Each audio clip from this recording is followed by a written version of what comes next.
who here lives in Ventura? Sorry, who doesn't live in Ventura? What are you guys doing here? This is Ventura water. Hey, charges. Well, so this is a class specifically tailored for Ventura, right? If you move out of town, things will be a little bit different. You might be hotter. Probably gets cooler as far as people are in Ventura. Actually, people, you can get a lot cooler. But it's specifically for the soil you find here. It's specifically for the temperature you find here, right? I've done a lot of work in the Inland Empire by Riverside. That's hot. Ventura don't get hot. When Venturans say, oh, it's hot, 79 degrees, that's quiet. It's 98 degrees in Claremont, right? In Pomona. So the soil that we have here, even the fog that we get here, that's what this talks about. If I was in East LA, if I was in Pomona, it'd be a similar talk, but we'd be addressing those issues, right? So we got about an hour, maybe an hour and a half. Did everybody get those coupons, right?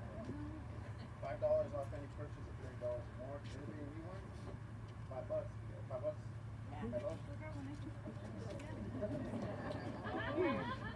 If you see a plant up here that you like, that we're talking about, feel free to rush up and grab it because there's more. No, there's more. The website advertised that we're going to be talking about flowers and low water gardens. Really, it's easy to find flowers from February to June. You can just come in here February to June, get a dart, and just throw it. Pretty much land on something that's going to flower at that time, right? So what this talk really is about summer, midsummer, fall, early winter. That's what I want to focus on. A lot of the plants that we're talking about are plants that will succeed at that time of year or they have flowers that time of year, but really we want to make our stuff look good. Summer, the fall, that's when we need flowers, right? That's when I think most low water or native plant gardens need flowers. So with that in mind, let me set, this is what I like to start off with. How many people have been doing, how many people have a low water garden in their garden? How many people don't are looking to go? I'm asking the wrong questions. Okay, so I like for you guys to close your eyes. Most of you have sunglasses on, so I don't blame you if you don't. I'm not going to check. This is how I think about low water and native plant gardens. So let me set the scene for you guys because I think a lot of us just got told 2 or 3 years ago or 5 years ago. I've been doing this for 15 years now. Got told even 10 years ago just to stop watering the lawns and do low water, but we never switched our mindset. So we take 2 to 3 to 30 minutes to switch your mind. More like 2. So you guys close your eyes. So early 1900s, let's not even talk about the politics that happened in California with the native folks here, but most of the native folks were either dead or they were on this heavy switch on. This is a heavy, but I need you guys to hear this. Most of the native folks were on reservations or being converted into Catholic, Christian, etc. There was, in Northern California, there was a native man, his name was Ishi, right? And he walked out of where he was from, his tribal folks. There was none left, he was the last one. And a sheriff or some sort of police officer found him, realized that this is important. This is the last native person. He didn't know that at the time. And he knew an anthropologist in San Francisco. He called his friend up and he said, hey, I think it's important. The anthropologist came out and he became friends with Ishi. And he took him to San Francisco, he cut his hair, he had him draw or had him wear normal clothes. So imagine you're Ishi, and you're in San Francisco, and your people have been eating traditional food and making traditional medicine for probably thousands of years. You're in San Francisco, and what happened? You really quickly got used to the Western diet, bread, probably beer. I like beer. But one of the great things that the anthropologist did was before Ishi passed away, and while he was in health, he took him back to his homeland. So imagine you're Ishi going back to your homeland, and he said, hey, just do what you people used to do, right? I want to see what you guys used to do. Ishi didn't need any knife. He didn't need a can of soup. He just went out and found the tools that he needed. He found the plants that he needed to make his tools. He found the plants that he needed to make his food. He found his medicine. He knew how to make his house. And the only reason Ishi could do that is because he was from there, right? He knew that, and generations of Ishis had passed that down to him.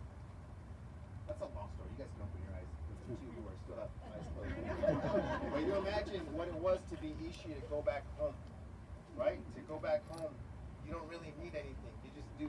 Like if you ever go to a new city, you're kind of like, oh, what's going on? I don't trust this guy walking across the street here. I'm gonna stay over here. You don't really. But when you're home because you know what to do. I don't think enough of us understand that when we plant these plants, whether it's California native, Italian Mediterranean natives, Southwestern Australian natives, Cape of South Africa natives, Chilean, Western Coast natives, these plants are home, right? They are home and they know what to do. So all you guys need to do is be the anthropologist and come visit Ishi once a month, right? Imagine if you're the anthropologist and you're visiting Ishi every 2 days and you're like, dude, I got some new like local beer from May West. Is anybody here from May West? That's a good beer. Can I get a little, good. You got a four pack good. free. Pale ale. You bring him a 4-pack and a Little Caesar's pizza. If he eats that one day, ain't nothing gonna happen. Maybe in the morning you're gonna be a little sick, but he's all good, right? But if you come and do that every 2 days, what's gonna happen to Ishi? He might stop looking for food. He might stop walking. He might start getting fat. He might get diabetes. A lot of stuff might happen, right? That we know documented happens to Africans, happens to Mexicans, happens to Native Americans. Right? It's documented. We know that when we switch over diets, it happens very, very fast, and it happens with native plants really, really quick. And I don't mean to make light of people's health issues, but people are just like plants. When we're home, we need very, very little. So I want you to imagine that instead of going every 2 days, you're going every 14 days. You're going every 21 days. Ishi wouldn't mind a beer every 21 days. I wouldn't mind a Little Caesar's pizza every 28 days, right? That's how we need to think. We've been thinking like these are plants from the subtropics, from where mangoes grow, from central Brazil, where it rains 80 inches, 4 months straight. Our plants can't take that. They don't understand that. A lot of them love it for about 6 months, and then they're down. Right? So I need you guys to act and to think. These plants are from here, they belong here, they know what to do here. All we need to do is give them a little boost. Just a little help. You guys understand that? Right? Raise your hand if you really haven't been thinking like that. I did it for a long time, right? Yeah, you guys, okay, cool, you guys are all cool. So, you guys just switched. So with that being said, let's get into some plants and feel free to ask any questions. Every person gets 2 questions. After 2 questions, I'll cut you off because I can see a few people here that are asking way too many questions. I know you guys. There's some back there. I got my notes back here, so I'm going to keep going back to my notes. So we understand that we are working with plants that are home. Let's understand the difference between, I'm going to talk a lot about Mediterranean plants. There's 5 Mediterranean zones in the world. California is one of them, right? So we'll pull a lot of oaks, right? Oaks are from California. White sage, maybe some folks know white sage. It's a bunch of other native plants. California has over 6,000 plants that are found here in California. It's a pretty cool state. This talk is not about California natives though. If we go to Greece, we'll find an oregano that occurs basically in the same area as like Malibu, right? Beautiful plant. So we use a lot of plants from the Mediterranean area. We use a lot of plants from Australia. This is an emu bush, and we use the climate, not in all of Australia, but in parts of Australia, is very, very similar to where we're at. We use a lot of plants like aloe from South Africa, the kangaroo, or not the kangaroo paws, but the aloes, the proteas are from South Africa. And then from Chile, has anybody been to the Ventura Botanical Gardens? Nursery Right? They're doing a pretty good job. The fire ran through, so it hurt. But they're doing a pretty good job of collecting Chilean plants. I think that's the one zone that we don't have enough plants of, right? And this plant's actually from Chile. You can go out to Chile and see this plant in the wild. This is pretty crazy. It's a really heavy flowering succulent. I don't like using most succulents. They're pretty, but they just don't last very long, and they don't give the bang that I think. You gotta plant a lot of them, etc. But this guy is a heavy flowering plant. It flowers almost all year, and it's Chilean native. So when we talk about a Mediterranean plant, those guys need their water about November to about April. That's when they're used to water. The good thing is, we don't have to do almost anything, right? Mother Nature, Creator, God does that for us, right? For about 6 months, we're good. Unless there's a drought. And if there's a drought, we found that it's very, very beneficial to water during the wet season when there isn't rain, right? It's almost more important to water then than to water during the summer, right? Because most of our plants either turn off or they grow very little during the summer. So they don't want, right, like ishi, they don't want their food during the summer. They're used to their food during the winter. And this being food would be their water, right? So we found it very beneficial if by December 1st, if you don't see any rain coming, we want to water our low water gardens. I know it sounds weird. It's cool at that time. Why would you water when it's cool and they don't really seem like they need water? That's when they grow their roots, their surface roots and their deep roots.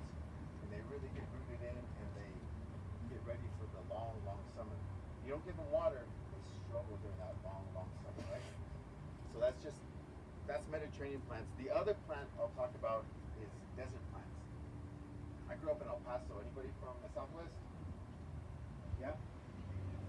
Texas or part? Okay, not Southwest. But no, but yeah, this guy gets a double discount. What's the thing at? Texas. Las Cruces, New Mexico. I love Las Cruces. Sad time. That's sad. Anyways, so that area receives most of the rain. There's that time when it rains, there's that desert goes about 5 to 10 feet tall. You can smell it. But that rain happens June for about September, October. Now it's completely opposite of what I just said for right? But the thing is that's all sand out there. It's all rock. When it does rain, it washes right up. You dig a hole, maybe 3 or 4 days later, and the water's gone. Right? So that's the key. When we water desert plants here, we want to water just enough as if it was a monsoon, and then the water's gone. Right? So we'll talk. So that's the 2 plants we're going to talk about. Mediterranean type, and then desert type, right? And we can water them the same. But if you water desert types too much, especially with the clay soil we have, it's way different than the sandy soil that's out in Las Cruces and El Paso. Our soil holds on to water, right? So we have to water a lot less, and plus it's not that hot, right? So not that much heat, heavy clay soil holds on to a ton of water. So I'm going to recommend that most of our older plants that are over a year old, that have been through one summer, right? To me, that's an established plant that has been in the ground for one summer through about May to about October. If it's been through that one summer, our plants are established, right? It's a little bit different for some of these trees that have these huge roots. When you plant them, sometimes they take 2 or 3 years to get established. But for the most part, all this stuff that we see up here, if you plant it during the wet season, and then you water it lightly during the summer, the next season it should be established. And then we water it just how I'm going to recommend. We shouldn't be watering any of these plants up here in Ventura, California, more than every 7 to 10 days. You guys are watering more than every 7 to 10 days. You don't live in Riverside. And these are low water plants. They are used to living without water for 6 months. They don't need it.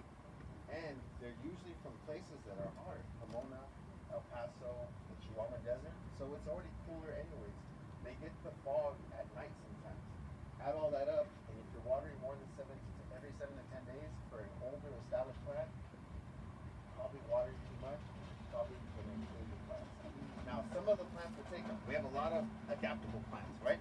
And if you have a garden that has a lot of heavier water plants, it's all good, like roses and all that stuff, then as we go through the list of plants, you want to make a note of what's adaptable, right? You know, you probably have cousins who are very foo-foo, right? They can only go to one. And then there's like adaptable, right? Like, hey, you want to go to East LA? We're going to eat tacos. Oh, I don't want to go to East LA. It's too dirty. It's like homeless folks. Best tacos in the world, right? Old school neighborhood. That's where half of us are from. That's adaptable. I go anywhere. I'm good. I just want to go downtown LA. Right? But that's not so adaptable. So if you kill plants, there may be a chance that you were growing stuff that's not adaptable. And you either need to use that plant again, but use it in a very specific situation. Don't water it so much. If you have clay soil, you may need to mound up the soil when you plant so the water washes away. And if you killed an adaptable plant, I would say an adaptable plant's like rosemary. You guys know rosemary? Or lantana, right? Lantana. You guys know rosemary, hopefully. And then lantana, right? Has anybody ever seen a dead rosemary or dead lantana? They've never died. Everyone that we've ever made there has not been one. But if you guys have killed a rosemary, this is not the class for you. That's called Stop Gardening 101. I'm just kidding. You know what? That happens sometimes. She says that's the only plant that doesn't grow in her garden. But no, if you have a bunch of other plants, then cool. But no, we use it as like a meter, right? If you're killing rosemary, then you may be killing other stuff that's pretty. So we'll talk later. $150 an hour consultation. Okay, so we know the difference between desert plants, Mediterranean plants. You guys understand what I'm talking about, an adaptable plant, what I'm talking about? Let's talk about soil health. I know we want to talk about plants. We're going to do plants in a second. Plants, that's the easy part, honestly. I got to get you guys to how to water, how to deadhead. Those are more important. Plants, they're very easy. We're Riverside again, go harder. But here, they're easy. Let's talk about soil health. Because I think a lot of master gardeners, a lot of people who do organic gardening, they talk about soil health. We need the soil to be healthy, to be alive. Got 45 on 5, please. Or 45 on 5. No. And the reason is, that's true if you're doing basil, tomatoes, corn, right? That's 100%. But let's go walk up to the hills right here in Ventura, and let's go take a shovel to all those plants that are alive, beautifully surviving. There ain't no soil health right there. Right? There ain't no soil till, there's nothing. Those plants are surviving. I'm not saying you can't do that in your garden. I'm just saying you don't need to aim for that. When you put a shovel into your garden, you don't need to see 10,000 worms, 6 different colors of worms. Our plants don't care about that because they don't care about that out there. You go to the Italian, Spanish Riviera on the hillsides where we get rosemary and lavender from, they don't care about soil health, right? Uh-oh. That's important. My notes. Let's see. This says soil health is very important.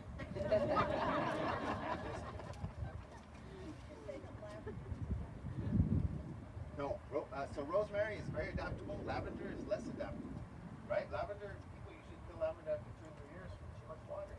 You put the drip irrigation emitter right on the lavender, and you give it water every 3 days, and it's great for 2 or 3 years.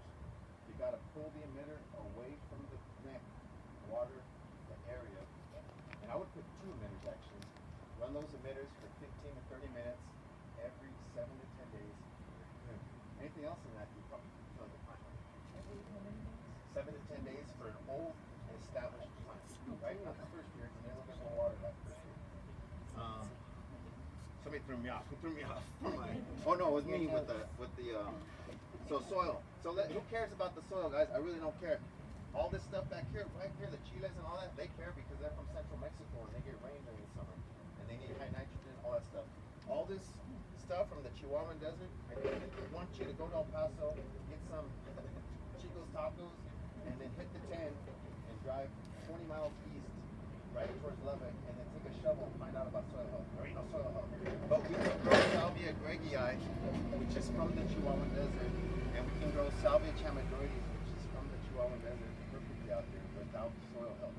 Let's forget about soil health, and let's talk about making the plant feel at home, establishing it, and after that year that it's established, giving it what she wants, which is a 4-pack of May West and Little Caesars for 17 days. That's about all we need. Cool? Any questions? All right, thanks guys. That's Let's talk about summer watering. It's important that during the summer, when we're watering, let's use those emitters. Who has drip? How often do you guys water? A lot of hand watering? Cool, that's even better. Hand watering is perfect. I like the pop-up, right? Like the Ewing or the Toro, what do you call them? Not the,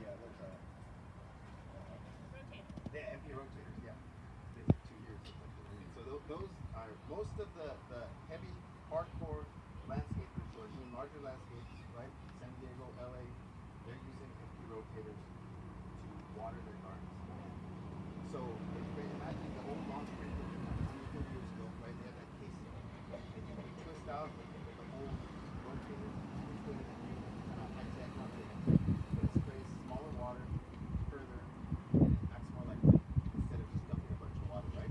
It's about 50 to 75% less water at one time, and so it lets the rain. And they're empty rotators, but every company has different. But the reason we like them is because a lot of our plants, if you go out to the chaparral out here, a lot of our plants have surface roots, right? We don't plant tight like we do at gardens. Mother Nature don't plant tight like that. She is 5 or 7 feet. So there's a lot of surface roots.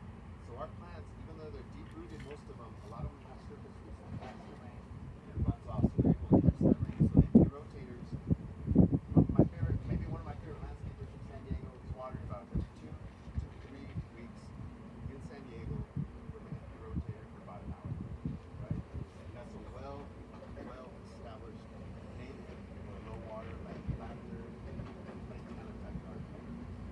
I don't know why I'm talking about irrigation because it's not irrigation class, but I want you guys, right? I think the plants, right? That's like buying a new suit or like a new dress to go dancing, to go cumbia dancing, but you don't know how to dance cumbias, right? This is all the dresses. I'm trying to teach you guys how to dance cumbias. Oh, that's bad. So a lot of our color, a lot of our flowers during the summer, late spring, summer, and fall rely on us doing some maintenance. Realize in your head how much maintenance you want to do. I'm going to say some of these plants are low maintenance, some of them are high maintenance. Yeah, same for the cousins, right? Got that low maintenance cousin, got that high maintenance. Right? Yarrow. I would say yarrow, if you don't put any maintenance into yarrow, it looks alright. But if you're willing to put time into it to deadhead the flowers, right? So understand the difference between the leaves of the plant and then the sexual reproduction part of the plant that just wants to make babies. If we cut these off as they dry, we usually encourage more. If we put work into yarrow, yarrow is a phenomenal low water plant. If you don't put work into it, you kind of look haggard by July, right? It looks a little beat up. So understand the low maintenance and the high maintenance. If you guys don't have time, it's all good, right? If you're in East LA eating the tacos, like, I understand. So you want a little bit more low maintenance. But if you guys don't mind staying at home, doing a little bit of work every 1 to 2 weeks, the high maintenance ones are very, very rewarding. Next one is Ventura is not Agora Hills. You guys understand that? I don't think I need to talk about that enough. Wildflowers, annuals, like California poppies and stuff like that. To me, those are weeds, and I would strongly encourage you guys to weed. The only year that the LA Times cares about the desert is when it rains. That's when they go out in March and they'll take pictures. They're not going out in August to take pictures, right? Because it's 100 degrees and nothing grows out there. Those same plants that look gorgeous in March are gone. Wildflowers to me are a waste of water. They're a waste of our resources, and they pull water from all of these low water plants that I'm telling you to water every 7 days anyways. The same with weeds. Any weed you see, I would pull them. You guys are only watering, let's put it this way, like Ishi has a friend who's visiting way too much from Arizona, right? And you give him a 4-pack, and okay, it's cool that that friend's there for one, but hey, I would like your 4-pack, right? Pull those weeds. I cannot emphasize, you guys know what my life is like. It's just a bunch of beer and just a bunch of cousins. That's all it is. That's my just repeat. Need some little seeds every now and then. No, we them all. Unless you have a spot that's dedicated for a little bit more water, and then what you do in February with that spot. That's the big thing, is it looks like heck the rest of the year, right? I would rather have perennials, which most of these are perennials, which are green all year, or at least 6 months, if not 9 months plus. They look good, they're low water still, they flower longer, they're better plants for what we're doing. Wildflowers, perfect. Go do that super cool out there, right, in Riverside. But super cool in the garden, the annuals, not in my opinion.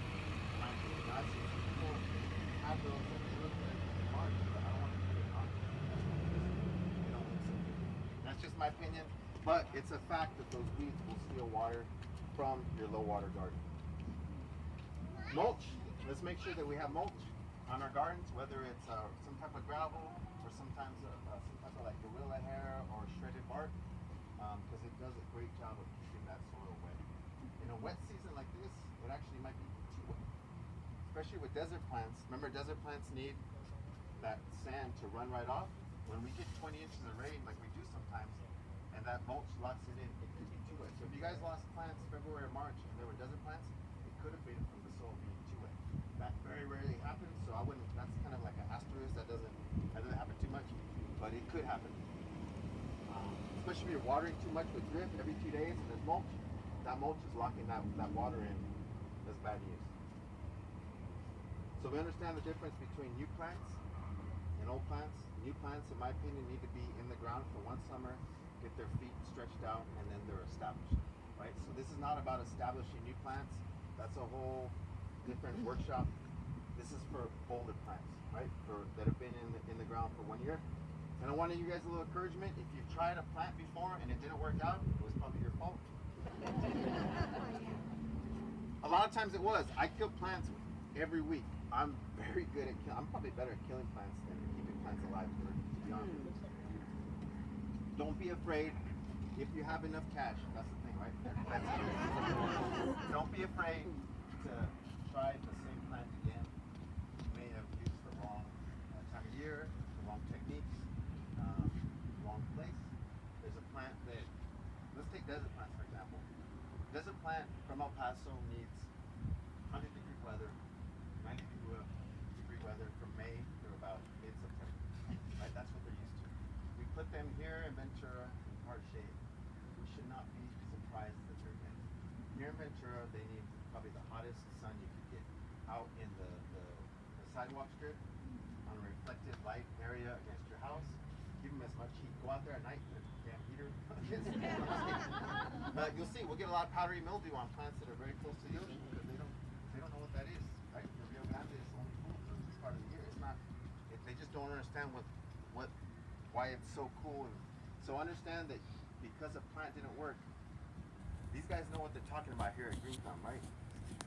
Right? So they probably recommended to you the right plant. It may have just been your fault. It's not bringing us back. I don't know what they've done. And let me give you guys 2 websites to look at. These are 2 websites that I love because they're local. The first one's CaliforniaGardens.com. It's by a man named Martin Fletcher. Martin's, I believe he lives in Ojai. That dude's an animal. He's been doing low water gardens probably since the 90s, maybe late 80s. He's got so much information on there, beautiful pictures, but really good info on what works in Ojai and in Ventura County area, right? So I always like to get 2 opinions. So whatever I'm saying is probably a lie. Bounce it off somebody else, right? You always want to get 2 opinions on anything. So he's a great resource. San Marcos Growers, which is a wholesale nursery in Santa Barbara, but they have great varieties of animal plants. I don't know how much time he spends on these plants. You ever see his family? He's always on the place. Kangaroo claws. Everything that you see here is probably on Randy's website, and he'll give you all the information, plus the industry that he talks to. He's trying to figure out why they live, am I going to stop growing? Try those 2 websites out. San Marcos Growers. I just type in I use the Google. You guys familiar with Google? I don't know. You kill rosemary. I don't know if you. Okay. Okay. Perfect. I take donations too. Let's talk about the plants. Yes. Yeah.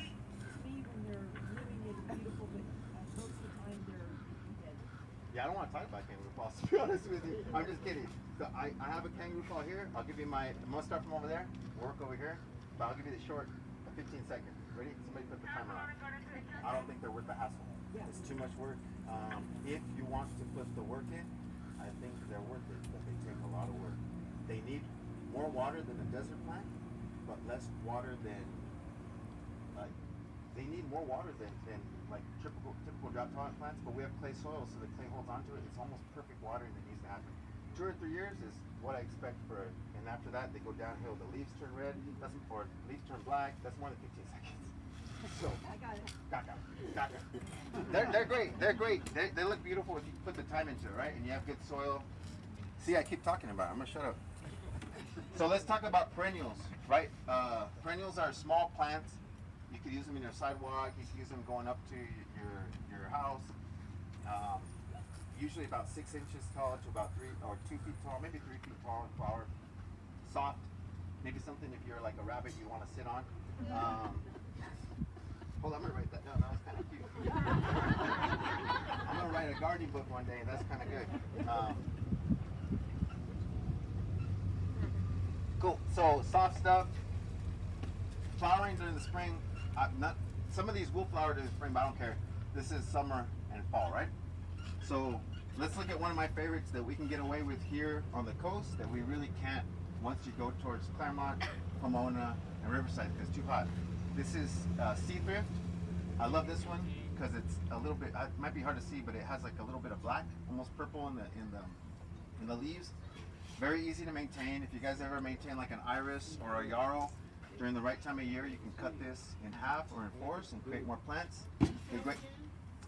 Yeah, sea thrift or Armeria marinima. And how tall does it get? Tiny, like about that big, maybe about that big. The puff, and then the flowers stick up, and it's so easy to maintain, right? All we would have to do, look at this. I'm lazy, so what I would do is I would just grab this by the greñas right here, and I would just cut, right? Because if you see, there's a bunch of little. This thing flowers forever. This is an awesome plant. They sell this in mud flats, which means a whole tray of it in dirt, and all you have to do is pull them out. There's probably like 20 or 30. They sell them in 6-packs too, right? Just like my beer. There we go. There we go. Deadheaded, like yeah. Hello.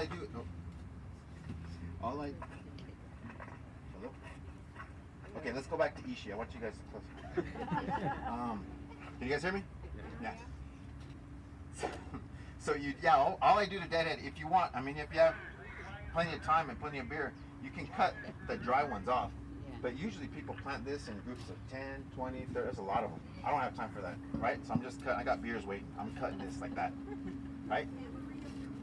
No, negative. That's a great question. I would say up the hill, once you get probably towards like Calabasas or what's before Calabasas. I've only been there once because the gas too expensive. Westlake Village, yeah. Newberry Park, still good. Need a little bit more water, right? During the summer, if we really get that 100 degrees, Newberry Park, it might be 85 here. They might scorch a little bit, but nothing to freak out about, right? It's still very, very usable. So this is 6-packs. This is more green. I really like. Wait, before you move on, Yes. first of my two, can you talk about if they take any shade? Yeah, that's very, very tolerant of shade. Now, there's a difference between like part shade, which is this, right? Or like full sun during the morning and then full shade in the afternoon. That's part shade. And then shade, right? Which is like, there's a bear sleeping down there. And there's like leaves and like ferns, right? And what, I don't know what else could be there, but. So those will take part shade. Part shade for sure. Full shade, that's hard. There's a lot of plants. If you guys have full shade, sell your house. Full shade. I'm not gonna lie. Full shade is very hard to find flowering plants. It's very easy to find plants, but hard to find flowers. How about in pots? In pots, a whole other thing. In pots, they are no longer low water. They need water every 2 to 3 days. Okay. And they're no longer low fertilizer. They need a ton of it. I've worked in nurseries probably the last 5 or 10 years. I would fertilize these probably every week. They don't have fertilizer in them already, right? They need constant fertilizer. We're needing to fertilize them with time release. That's a whole class. So if you like flowers, cool. That's why in pots I would rather do something that we could use to eat. I like doing tomatoes and like peppers and stuff because the water goes somewhere. But it's all up to you. It's good for like pollinators, all that junk. Cool. So one of the I just want to promote a friend of mine's nursery. David Frost owns Native Sons Nursery. I love Native Sons. They have a whole section right there. Native Sons is putting out. They have been putting out for probably about 30, maybe 40 years. Low water Mediterranean plants. They started as an all-native plant nursery, and then they realized right away that don't work. There was an idiot here in Ventura who tried the same thing. Like, back then. You get that joke. That was me. But so now what he's doing is Mediterranean and desert stuff, right? It's a much bigger market for all that stuff. And he's trying a bunch of low water Mediterranean. This is a great plant. This is a different species that you guys might be able to see, right? Much bigger leaf, right? So I would look at Native Sons. They got stuff that you won't find in gallons yet because they're just trying things out, right? It's a lot easier to try this out because it only costs them like $1.20 to make. Don't tell David that because they're selling it for $5. It only costs them $1.20 to make, whereas this might cost like $3 or $4, right? So this is a lot easier to try stuff out in. So Armeria marittima, you have flowers all summer. Let's not forget about sea lavender, status, which is from the Mediterranean. I have a love-hate relation with this plant. That's a beautiful plant. At first, when I first got into low water gardening, this is it again. Do you guys have it in mud flats? I don't think you. They may have mud flats. It's just a tray full of it, right? If not, there's 6 plants. They take up about, depends on how much water you give them, about 2 feet wide. Good for cut flowers. These guys are good cut flowers too. That's just flowers almost all year with those 2 plants, right? That might not be everybody's look, but let's not forget about those. Yes. Oh yeah, for sure. Yeah, florists will grow this. You know, there's people in Oxnard growing it for cut flowers, and they cut as long as you keep cutting something. Not everything. As long most perennials, if you keep cutting them and don't let them set seed, a lot of times they will rebloom. Again, almost everything here, unless I specify, every 7 to 10 days once it's established. These guys are actually weeds on the coast, and they don't ever get watered, right? So if you live by a wild area, probably not the best idea to plant this because it may reseed into the wild. Let me show you a plant that's. I hope we sell all of these, but this plant is such a pain in the butt. This is so hard to keep alive. It's probably because it's a short-lived plant. It probably only lives about 2 or 3 years to begin with anyways. It's a gorgeous, really cool flower. It's from Australia, so it's Australian native. Needs perfect drainage. Chilotis, I don't know what the common name is. They call it, this one's called Joey, the seed. It hit the market maybe like 10 or 15 years ago and people loved it, and then they stopped because it's too hard to grow. It's cool. This is more for a pot. Who asked about pots? Right? Because in a pot you can add cactus soil and well-drained EV stone mix. That's what I would use for this. Cactus has a lot of pumice and rock. EV stone has a lot of compost and it's light. That's a perfect mix for this stuff. Not in your ground. It's a waste of time to do in your ground because all you would do is a foot deep. That costs you $15 and this plant's dead in 3 months. So in a pot, much easier. Yarrows, we got red, we got white, we got orange now, we got pink, yellow. I love yarrow. Very easy to maintain. People use it as a lawn. Water it in Ojai. I probably water it every 5 days. Here in Ventura, once it's established, every 7 days. Once this starts to show brown, this is a high maintenance one for me. Once this starts to show brown, I would cut it and these 2 would come, right? If you let it go brown, then we win. Probably about April to about August or September with the work. In the wild, probably about 6 to 8 weeks. Yeah. Any other questions?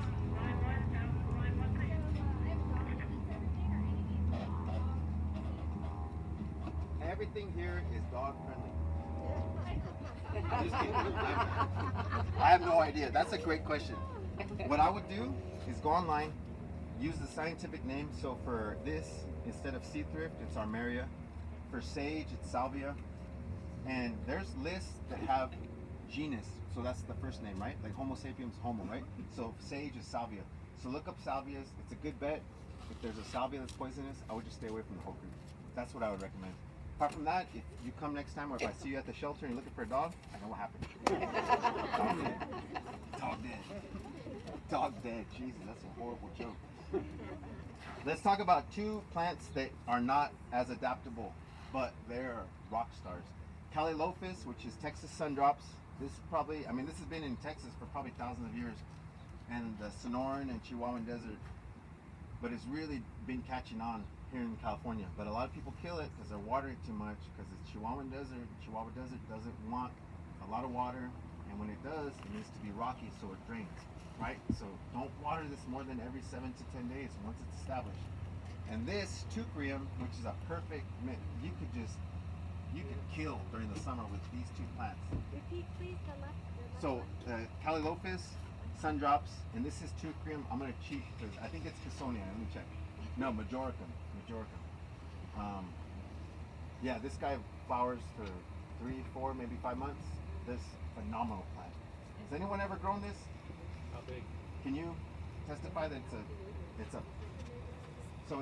so a lot of these plants, because they're kind of new or like people don't use them that much, they don't have common names, right? So this name, even it says right there, common name, none. It just says none. I love it. They just gave up. They just gave up. Also, ask me later if you want to know how to get this VIP seat back. Hold on, I'm sorry. Let me answer. Teucrium majoricum. Major, and then ICUM. Or Teucrium cassonii. I believe that's the same plant. I believe sometimes the species are getting, because what I grow is cassonii, but it's this plant. But you said it's not adaptable. No, but it's easy. Just stop watering. Every 10 days, stop. Just stop. Just water it once it's. Oh, it's tiny. Yeah. About maybe a foot tall, and then about 3 feet wide. It's perfect. It's perfect. I don't want to show you, but on my upper right thigh, I have a tattoo of that plant right here. Hold on. She had a question up front.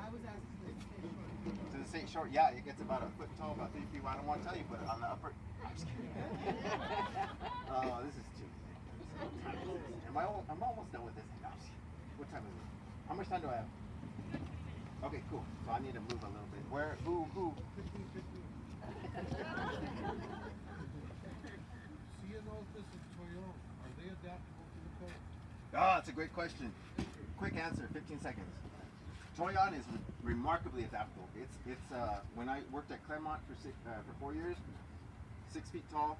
In the wild, it's about 20 or 30. So they're hedging it to 6 feet tall. When you hedge something that much, you tend to lose the flowers because you're cutting it so much, right? It doesn't get a chance to flower. So I wouldn't expect the red berries, but it's very. You can water it. You can put it in part shade, almost full shade. It tolerates 100 degrees. It tolerates freezing. Nursery to the information. Pretty much everything, right? Ceanothus, there's probably 100, 150 Ceanothus on the market. The most adaptable, Yankee Point, Ray Hartman, Frosty Blue, the stick with those Concha, right? Those can take part shade. They can drip irrigation every 3 to 5 days. Those are pretty tough. All the other stuff, no. They're hard to get established. Once they do their weeds, yeah. And they can take anything. Yeah. Yes. Okay. Sea lavender. Let's do this oregano that I love. It has a beautiful summer flower. It has like a hop-like flower. It's a beautiful small little plant. This is in the middle between adaptable and hard. So it's kind of in the middle. But hopefully you guys are getting your head straight. Maybe like I don't need to water as much as I have been. This one's also less adaptable, but look at this flower. This flower, I used to have a community garden here in Ventura, and I have my chiles and tomatoes, and then on the slope, on the hillside, that I would never water directly, but it would get water like every 3 to 5 days. This guy was just, I would cut him back every year and just flower for like 4 or 5 months. Perfect. So a lot of our plants don't mind being close to water, right? Like 2 to 3 or 4 feet away from water, but they don't want to be in water, right? They'll take advantage of like Ishi, right? I don't want to live in a Little Caesars, but I don't mind going to a Little Caesars. That's so ridiculous. This is Druid's variegated silene. It's a silene, and it's variegated because it has 2 different color leaves, right? I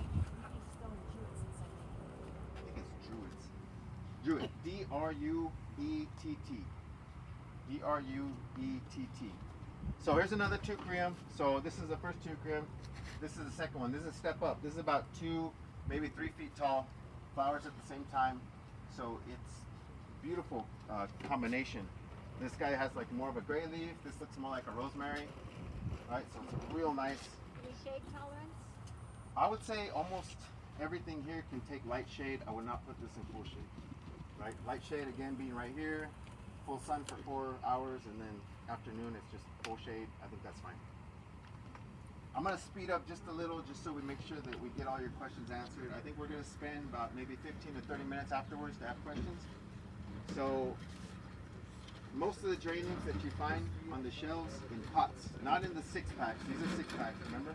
Like you imagine Bud White or Coors, right? Maybe, hey, next time, no more beer jokes. That's what's killing the time. Basically, if you're paying a lot of money for a geranium, it's probably low water. if you're paying cheap for a geranium, it's probably heavy water. These are from the these from South Africa. Does anybody know? I think these are from South Africa.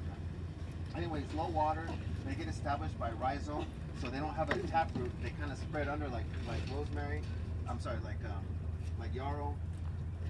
Flower late spring into fall, right? Easy to hedge, easy to cut, to deadhead.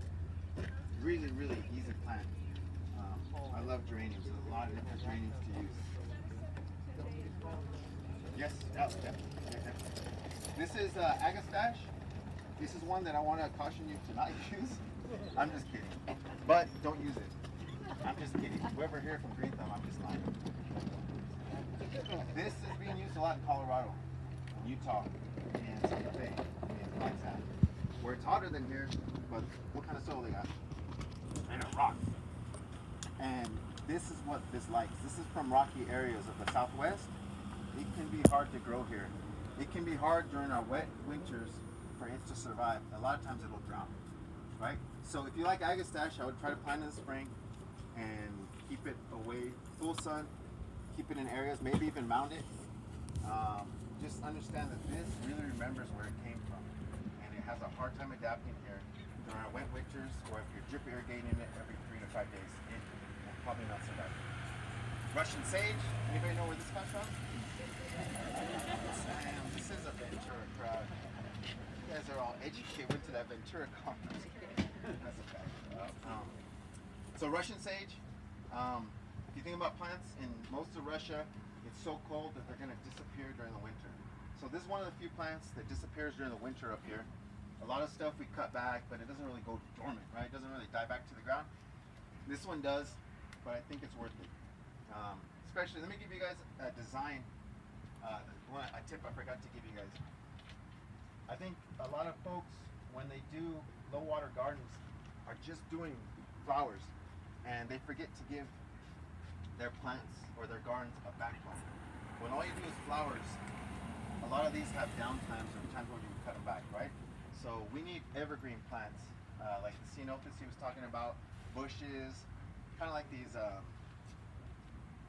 wouldn't use, I mean you can use them if you want, but there's these kind of Christmas tree looking plants, these evergreens that have a flowering time, but it's not all year. We need more of those than I think people think in our low water gardens. So a good goal is about 50% to 75% of evergreen, right? And we're going to get into evergreen. We start about right here on the evergreen. This is easy, but we really need those strong backbone for when these aren't flowering, what is going to hold up your garden, right? And a lot of times people they just look for the flowers and then they're not there all year, and then your garden kind of falls apart.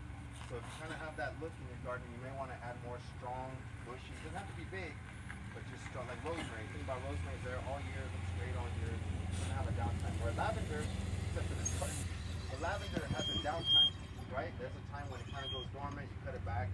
So you need more rosemary, maybe a little bit less lavender. Cool. This is Santa Barbara daisy. It's not from California. I don't know why they call it Santa Barbara daisy. It's a good name. But this flowers, it's so easy to grow. Low plant, about 12 to 18 inches.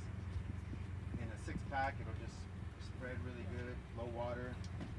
And then, I didn't talk about Russian sage, huh? Summer flower into fall. Very low water. And then you would want to cut it back, right? Because it kind of will stay dead looking, and then we just cut it back, almost to the ground.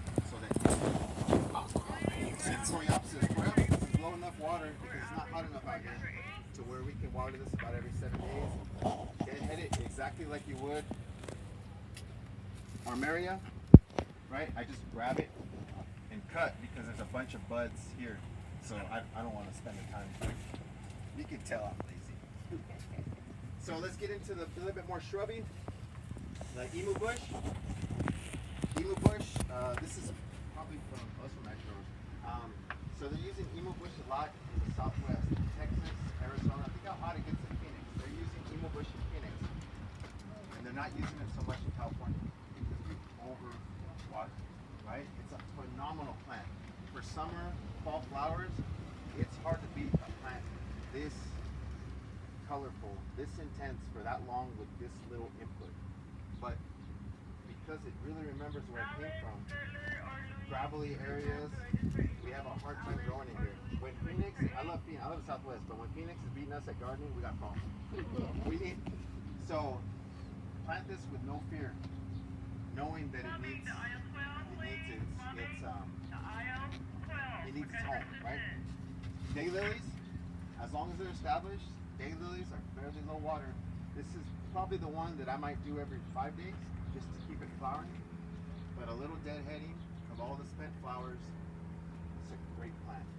It's very adaptable because you use it in every mall, every strip, right? It's an old school looking plant, but they're still breeding new flowers.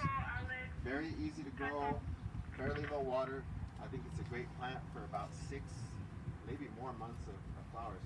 It's phenomenal.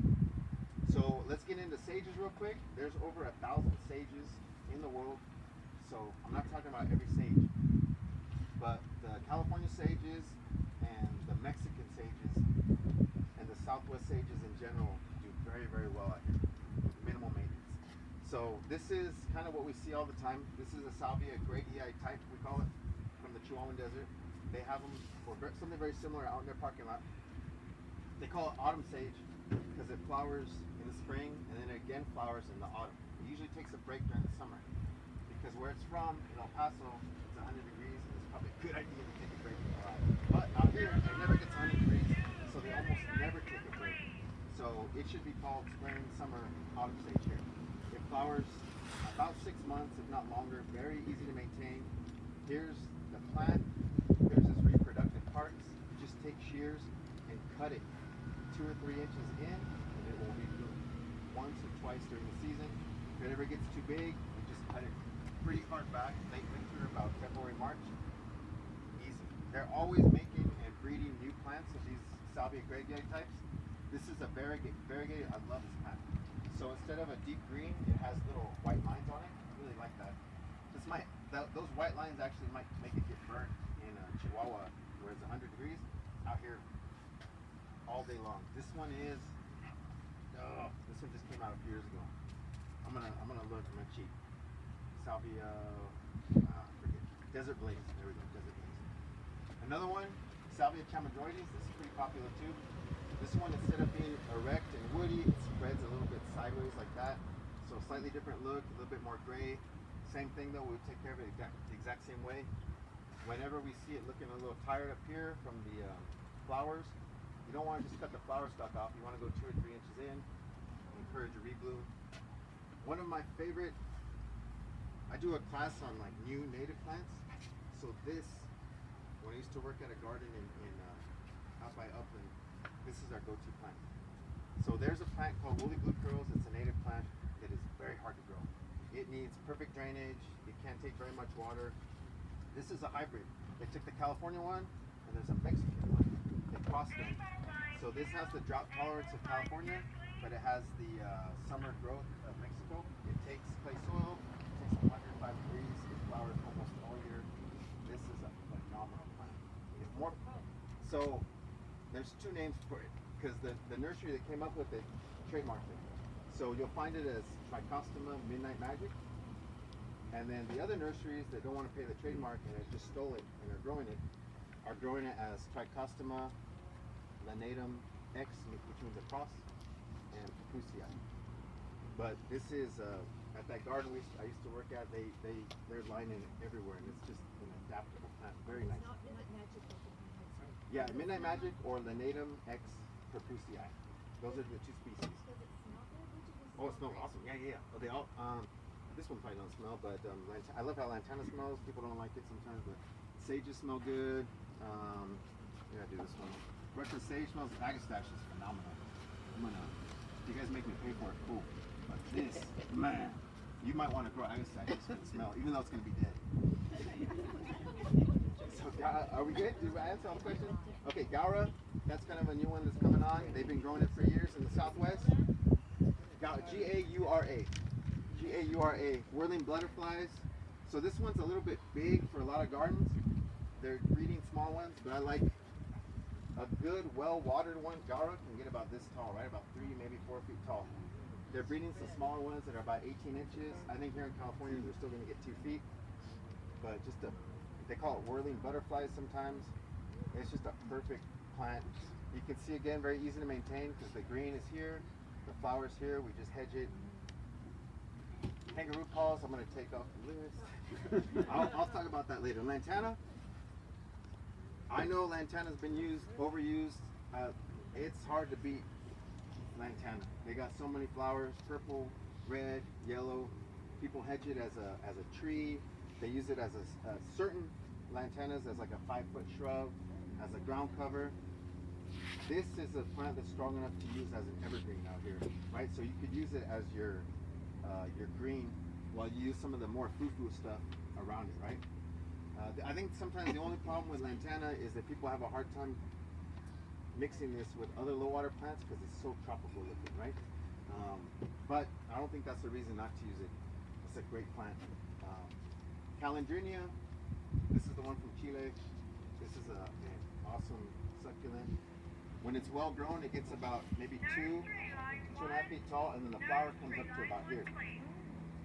It looks like a poppy flower. I love this plant. And if you see in your neighbor's garden, all you have to do is rip a stem off. You can do that. It'll take you a year to get to size, but you can do that. Let's get to a little bit bigger plants. Lion's tail, which I believe is from the Mediterranean. No, sorry. Jerusalem sage and then lion's tail. Jerusalem sage is probably from Jerusalem? Probably Jerusalem. And then lion's tail, I think these are both from the Mediterranean. I know this is, I forget where this is from. Is that? That's right, with Latin bacon. Awesome. I thought I knew what I was talking about. So I would use these guys almost interchangeably. Starting flower about April, May, and then strong flower through the summer. Very low water. There's different versions of Jerusalem sage. There's different species. There's a variegated version, so there's a 2-colored leaf of lion's tail, which is gorgeous. Strong flowers for the summer, hummingbird flowers. Same thing to maintain. The flowering stalk just gets cut back. Usually November to about February is when we do a lot of that stuff, a lot of the low water maintenance. And they just come back. They need almost no fertilizer, very little water. They're awesome plants. Wistringia, this is called coast rosemary. There's probably dozens of these plants available. Australian plants. These are very, very useful plants. Now, I'm going to admit the flower is not the showiest, but for a plant that flowers about 6 months out of the year, if not more sometimes, and you can make it to about a 2-foot ball to about maybe 8 feet tall, different plants, to wider. I don't know why more people don't use Wistringia. This is such a, there's coastal, Wanabe Jam, was it Blue Jam? Gray Box, this is a gray, smaller one. There's so many good Wistringias. So this is the plant that works for you, right? This is the plant that takes up 50% of your garden with pretty little flowers, low water. You can cut it whenever you want, etc. And then you can use a bunch of this stuff around it. But you get you some Wistringia, and your garden is strong. So I want to just emphasize that they're always doing new work with low water plants. This is, you guys might recognize this. This is Tagetes Lemonii. I think it's Copper Canyon Daisy. Some people don't like the smell, love the smell. So very low water plant, and it gets huge, right? About maybe 5 to 7 feet tall, and it flowers during the winter, which is beautiful. Christmas time, this is flowering. So Native Sons has a variety called compacta, so a much smaller version, and by much smaller I mean 2 feet smaller. But it's still, in our small gardens, 2 feet is a lot. So if 5 to 7 feet is too big for you, try some of the Native Son stuff out, right? Flowers in summer too? You said No, well, it might lightly flower during the summer, but when we really look for it is about maybe September, October, and then Christmas. Christmas is just glowing, right? It's beautiful. almost any time of year, but usually right after like about February, March, after it's done flowering, we cut it back pretty hard. And everything, when I'm saying cut it back pretty hard, that's assuming that it's older. You don't want to cut something back hard that you just planted 6 months ago, right? You want to wait till it's established, so it's been there after a year. How much? 5 minutes? Cool. Bougainvilleas, you guys probably seen bougainvillea. This is the one exception. Almost all this other, well, lantana would be too. Almost everything here is from like the desert and southwest or Mediterranean areas. Bougainvillea is more of a tropical plant. They're expensive because they're a little slow to get established. It can take about 2 or 3 years for their roots, because they have kind of delicate roots, to really get going. Sometimes you'll plant them, even that, even this, when you take it home, don't slam it down like that. But they're going to take it out of my paycheck. But if you can wait those 2 or 3 years for it to start moving, there's a few plants that repay us with as much color during the summer than a bougainvillea. You could put it up against the wall, we can let it trail on the ground. If you want to do work, you can make it into a little tree. Just a tough plant. We're one of the few places in the United States that can keep it evergreen, right? There's a lot of places where they just go completely dormant, and it's so cool out here that they look good pretty much all year.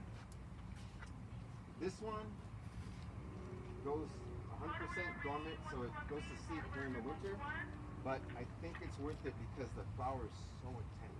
It's only about a 6-week flower, and it's right in the middle of summer. This is Caryopteris. I love that plant. So as long as you have other plants like Westringia that are holding your garden together, this is a dynamite plant, right? This goes perfect with Trichostoma, with a lot of our native sages, because it has a similar look to our native sages. This is a great plant, and I don't think it's used enough here, just because of the dormancy, the low water. This is a native plant called island snapdragon. You can tell I'm not talking about too many native plants. They live horrible hard. So this is from the Channel Islands. We can grow this up a wall and get it past 10 feet, but usually it wants to get about 3 to 4 feet and then kind of just arch out. But this flowers at least 6 months out of the year with water every 7 to 10 days. That's a great evergreen plant. The Polygola, which they have a lot of on sale right now. Butterfly bush. This guy can get, there's small versions that are about 2 or 3 feet tall, and there's ones that get past 10 feet, right? This is maybe on the every 5 to 7 days water, right? So if you're hand watering, I might just give it a little bit extra water compared to the other stuff, but I think it's worth having in your low water garden. That and the daylilies that you would give just a little extra water to, right? And the other ones need very little water. I think that's a high performing plant for how little extra work we have to give to it. It was butterfly bush? Yes. And then this is one of the probably dozens of Grevilleas. This is an Australian plant that we're starting to use more of out here in California. It's kind of like the emu bush in that it needs pretty dry conditions, right? If you're giving it too much water, then you're probably going to drown your Grevilleas. But they come in so many different varieties, from ground covers to basically trees. They're usually about 5 to 10 feet tall is what most of them come in at. Some of them have spiky rosemary type leaves, others have a little bit bigger leaves that don't look so deserty. But they're a little expensive because they're about, maybe sometimes in 1 gallon they're about, well, this is $10, that's actually pretty good. But sometimes they get a little bit more expensive, but they take up a lot of space, evergreen, so they don't drop their leaves. So it would be a very good plant to use with like the Westringia. And these guys, evergreen. This guy flowers through the summer. This guy flowers almost all year. And that gives you plenty of space to use for your smaller flowering plants. Let's see. Verbena, this is one of my favorite. There's a lot of verbenas, so I'm only going to talk about this one. This is Delamina, which is about 3, maybe a little bit taller, and then round. And this guy flowers almost all year too. It's a very good plant. Once he gets established, very low water, every 7 to 10 days, just take our hedges. Texas Rangers, these guys are from Texas, from the Chihuahuan Desert. Same thing, we don't use these guys. Just like the emu bush, if we could just stop watering these would be used a lot more. They're really using them in Riverside because they love the heat. The way to get these guys to flower is they really respond to humidity and the monsoonal rains in like Chihuahua, you can imagine. So when it's 90 degrees and water is when they can flower, right? So we can use that to our advantage here to get them to flower, but they shouldn't be watered any more than every 7 to 10 days. That's probably too much. This would probably get away with water once a month out here, once it's established. And then this is just your typical Bodyguard that salesperson line you've 3, been please. using Bodyguard for years salesperson out line here, 3. but flowers at least 6 months out of the year, and you've seen people just use just for everything. It's about that tall, very easy to use plant, low maintenance. Actually, it might maybe in the medium maintenance because it does need some tidying up. There's a lot of other plants we could have talked about. Some of the trees that I like are the Chelopsis, which is the desert willow that's flowering right now. Chitalpa, which is a hybrid of the desert willow. There's desert museums, Palo Verdes that are flowering right now. They only let me use 3 carts worth of plants because they said I was taking too much days. But I wanted to open up to you guys and see if you have any questions about maybe some of the stuff that you killed or design ideas or whatnot. And before we take the question, we got the coupons. Everybody have coupons? I have a few more. And real quick, we're doing a transition to questions. You guys have been an awesome audience. I know it's warm out here, so please stick around. Antonio's here to answer questions. And I did want to mention, Antonio is volunteering his time today. So round of applause. Antonio, do you have business cards with you today? No, I don't. No,